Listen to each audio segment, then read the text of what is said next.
Hey guys, welcome to this month's edition of the Coach's Corner. I am DeMayo, and today we are going to talk about two more specialized exercises that I learned from Dr. Yesus and Joseph Johnson, and those are the front and side lunge.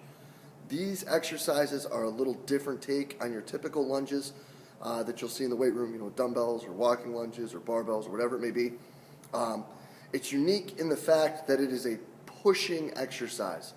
How we're going to go through this today, guys, we're going to go through where we start the progression and how we start it in the initial holds phase of our program, the setup with the bands, because it's basically the same equipment as the pull back and the knee drive with one exception.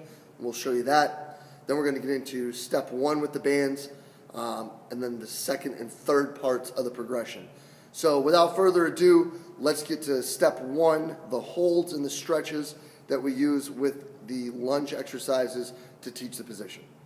Okay, so if you've seen me present in the past, you know that we've talked about how we start our athletes out with holds and stretches and static positions in order to teach them to be able to own the positions that we're going to ask them to get in.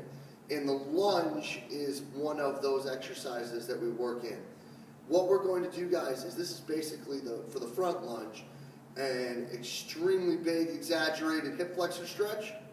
So what we're going to do is we're going to set ourselves, feet are even, the athlete's going to take a big step out, and then a hop step. Okay, from there, they're going to find their balance, sink as low as they can, try to get this front knee at 90 degrees.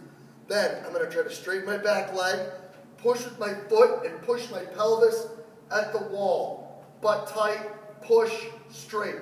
Posture, really drive it forward.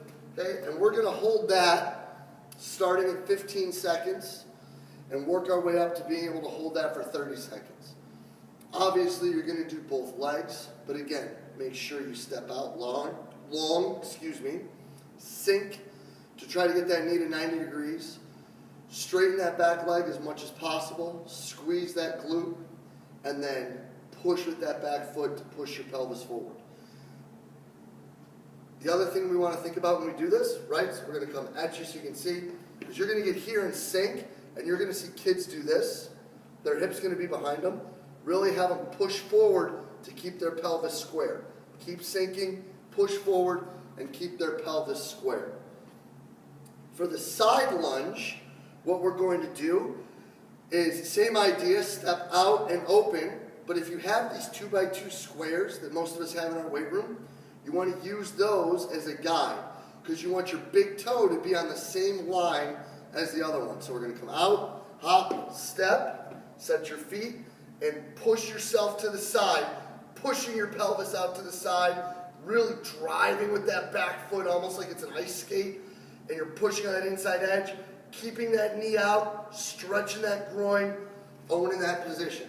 Okay? So we're going to get into really stretching that groin to open up so we can cover more ground and own the position later.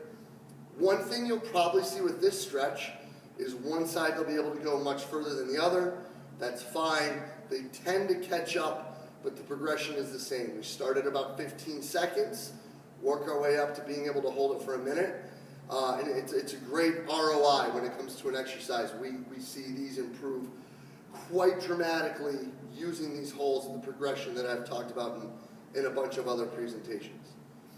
So now let's go over how we're going to set up the bands once we're able to hold these positions. Okay, so once you've gone through the holds, you're able to hold that position, and you've kind of worked your way through some general strength work to start to build to be able to do these.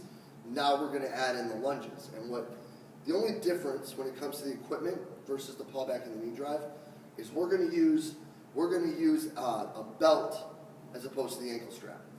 I like these cinch belts. I believe we got them through Perform Better because it's easier to get them on and off, and it's easier to transfer from exercise to exercise. How you set it up? You want to have the band set at hip height, and then you're going to step into the belt, okay? And this goes right on your pelvis so that when you walk out, you have a tail where the bands are. Now, you want the band to be as close to parallel to the ground as possible when there's tension on it.